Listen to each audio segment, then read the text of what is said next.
구독과 좋아요는 사랑입니다. 여러분 반갑습니다. 서목사의 말씀 창고의 서목사입니다.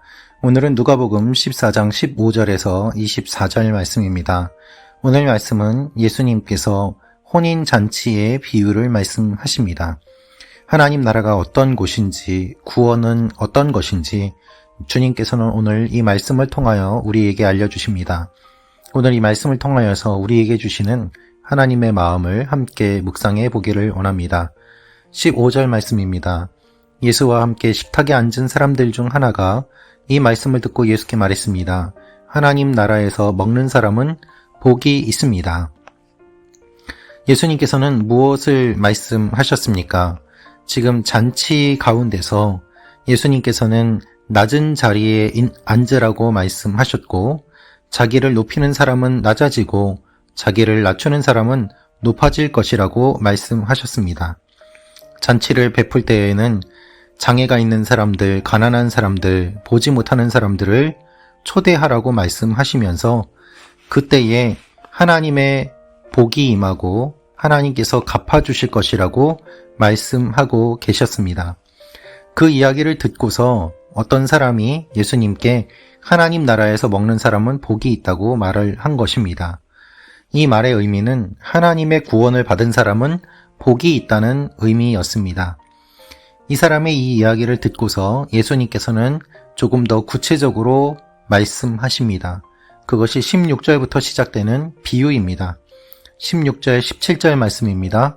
예수께서 대답하셨습니다. 어떤 사람이 큰 잔치를 준비하고 손님들을 많이 초대했다. 잔치가 시작되자 그는 종을 보내 자기가 초대한 사람들에게 이제 준비가 다 됐으니 오십시오라고 했다. 그렇습니다. 어떤 사람이 큰 잔치를 준비했습니다. 손님들을 많이 초대했습니다. 큰 잔치를 준비하고 많이 초대한 것을 보면 이 사람은 정치적으로도 높은 자리에 있고 사회적으로도 인정을 받고 물질적으로도 풍요한 사람임을 미루어 짐작해 볼 수 있습니다. 그런데 그가 잔치가 시작되어서 종을 보내 초대한 사람들을 다시 부릅니다. 유대인들은 잔치를 벌일 때 2번 초대를 했습니다. 첫 번째 초대는 잔치가 있다는 것을 알려주고 참석을 권유하는 초대였습니다. 두 번째는 잔치를 다 준비하고 잔치가 시작되었음을 알리는 초대였습니다. 그래서 종을 처음에 보내서 많이 초대하였는데 그때에는 가겠다고 응답을 했던 사람들이 두 번째로 이제 실제로 잔치가 시작되어 두 번째로 종을 보내었을 때 그들의 반응이 어떤지를 주님께서는 말씀하고 계신 것입니다. 이들은 한결같이 핑계를 대기 시작했습니다.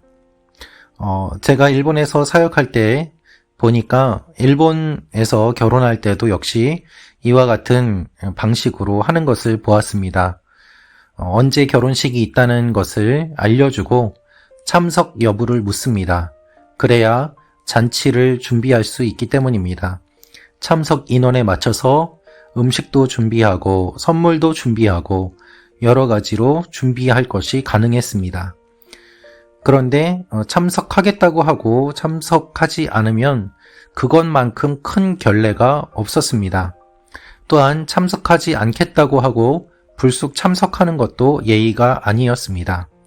약속을 하였으면 반드시 지켜야지 되는 것이고 그것이 사회적인 약속이고 문화였음을 일본에서 지내면서 경험하였습니다. 예수님께서 지금 말씀하시는 내용 중에도 그와 같은 내용이 배경으로 있는 것입니다. 두 번째 종을 보내서 그들이 이제 와서 즐길 준비가 다 되었다라고 주인이 초대를 합니다. 그런데 그들은 핑계를 댑니다. 18절부터 말씀입니다. 그러나 그들은 한결같이 핑계를 대기 시작했다. 어떤 사람은 내가 이제 막 밭을 샀는데 좀 가봐야겠습니다. 부디 양해해 주십시오라고 했고, 다른 사람은 내가 황소 5쌍을 샀는데 어떤지 가보는 길입니다. 부디 양해해 주십시오라고 했다. 또 다른 사람도 내가 결혼을 해서 갈 수가 없습니다라고 했다. 이들의 핑계를 들어보십시오. 너무 급한 사연들이 아니었습니다.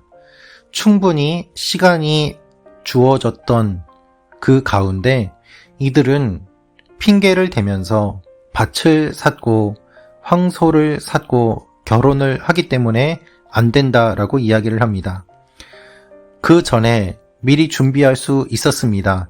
그런데 당일날 초청을 받을 때에 참석을 거부하면서 이와 같은 핑계를 대는 것은 결국 마음이 없다는 것이고 이 주인에게 무례한 그러한 행위였던 것입니다.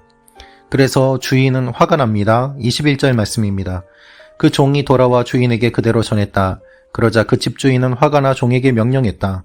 당장 길거리와 골목으로 나가 가난한 사람들과 지체에 장애가 있는 사람들과 보지 못하는 사람들과 걷지 못하는 사람들을 데려오너라. 그렇습니다. 초청받은 사람들을 보면 밭을 살 정도로 돈이 있는 사람입니다. 황소를 살 정도로 돈이 있는 사람입니다. 결혼을 할 정도로 여유가 있는 사람입니다. 그런데 주인은 그들에게 화가 났고 종에게 명령합니다. 가난한 사람들과 아무도 초청해 주지 않는 그와 같은 사람들을 데려오라고 말입니다. 22절 말씀입니다. 종이 말했다. 주인님 분부대로 했습니다만 아직도 자리가 남아 있습니다. 여러분, 이것을 보면 주인이 얼마나 많은 사람들을 초청했는지 알 수 있습니다. 얼마나 많은 준비를 했는지 알 수 있습니다. 그런데 초청을 받은 사람들이 모두 다 거절을 하였기 때문에 이와 같이 많은 자리가 남았습니다. 주인은 이렇게 이야기합니다. 23절, 24절 말씀입니다. 그러자 주인이 종에게 말했다. 큰 길과 산울타리로 나가서 사람들을 데려다 내 집을 채워라. 내가 너희에게 말한다. 처음에 초대받은 사람들은 한 명도 내 잔치를 맛보지 못할 것이다. 큰 길과 산울타리로 나가서 데려오라는 것은 이방인들을 의미합니다. 외부에 있는 사람들, 이방인들까지도 데려와서 내 집을 채우라고 말씀하십니다. 예수님의 이 비유는 유대인을 뛰어넘는 하나님의 구원 계획을 말씀해 주시고 계십니다. 사람들은 구원받는 것이 당연하다고 생각했습니다. 아브라함의 후손이기 때문입니다.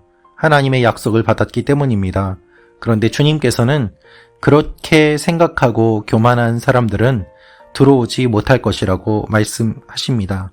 오히려 약한 사람들, 가난한 사람들, 소외된 사람들, 그리고 이방인들이 오게 될 것이다. 여러분, 이것이 주님의 마음입니다. 주님께서는 모든 사람들을 초청하십니다.